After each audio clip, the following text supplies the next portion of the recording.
국내 연구진에 의해 현실적인 가정에 기반한 전염병 확산을 예측하는 더 정확한 모델이 나왔다. 기초과학연구원 수리 및 계산과학연구단 의생명 수학그룹 김재경 CI 연구팀은 국가수리과학연구소 최선화 선임연구원, 고려대 최보승 교수, 경북대 이효정 교수팀과 공동으로 정확도를 획기적으로 높인 전염병 확산 예측 모델을 새롭게 제시했다고 최근 밝혔다.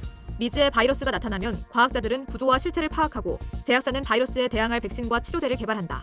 바이러스를 제압할 무기를 만드는 동안 방역은 국민을 보호하고 피해를 최소화하는 방어망 역할을 한다. 피해를 정확하게 예측하고 의료진을 배치하고 병상을 확보하는 등 대책 수립에 수학이 쓰인다. 코로나19 팬데믹은 수리 모델 기반 전염병 확산 모델의 중요성을 재조명하게 해준 사례다. 이를 통해 추정한 감염 재생산 지수, 잠복기, 감염기 등 변수들은 질병의 확산 양상을 이해하고 방역 정책을 설계하는 데 중요한 요소로 작용했다. 그러나 기존 모델에는 한계가 있었다. 기존 대부분 모델은 감염자와 접촉한 시점에 상관없이 모든 접촉자가 동일 확률로 감염력이 발현된다고 가정한다. 미래 상태가 현재 상태에 의해서만 결정되고 과거의 영향을 받지 않는다는 마르코프 시스템에 기반해 미래를 추정해왔다. 하지만 실제 환경에서는 현재뿐 아니라 과거 상태도 미래에 영향을 준다. 감염자와 접촉 이후 잠복기를 거쳐 감염되기 때문에 접촉 시점이 오래된 사람일수록 감염력이 발현될 확률이 높다. 최보승 교수는 현재와 과거를 모두 고려해야 하는 비마르코프 시스템은 수학적 추정과 모델링이 복잡하고 계산이 어려워서 기존 전염병 확산 모델은 마르코프 시스템을 가정하고 추정을 진행해왔다며 즉 실제 감염병 확산 양상을 정확하게 반영하지는 못했다고 설명했다.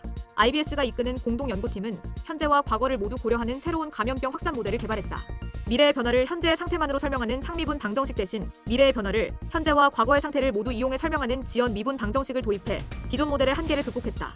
연구진은 2020년 1월 20일부터 11월 25일까지 서울의 누적 코로나19 확진자 정보를 활용해 새로 제시한 모델의 정확도를 평가했다. 초기 바이러스의 전파로 확진자가 급증했던 시기의 감염 재생 산지수를 기존 모델은 4.9, 새 모델은 2.7로 추정했다. 확진자 전염 경로를 추적해 얻은 실제 값은 2.7이었다. 이는 기존 모델이 감염 재생 산지수를 2배 가까이 과대 추정하는 상황이 생길 수 있고 이에 따라 코로나19 감염력을 과대 예측할 수 있다는 것을 보여준다. 최선화 선임연구원은 과대 예측 문제를 해결하기 위해 기존 모델은 감염자가 다른 사람에게 전염을 일으킬 수 있는 기간인 감염기 등 추가 역학 정보를 사용해 값을 보정해 사용해왔다며 새로운 모델은 추가 역학 정보 없이도 감염 재생 산지수를 정확히 추정할 수 있다는 장점이 있다고 설명했다. 한편 연구 결과는 지난 9일 국제학술지 네이처 커뮤니케이션스에 실렸다.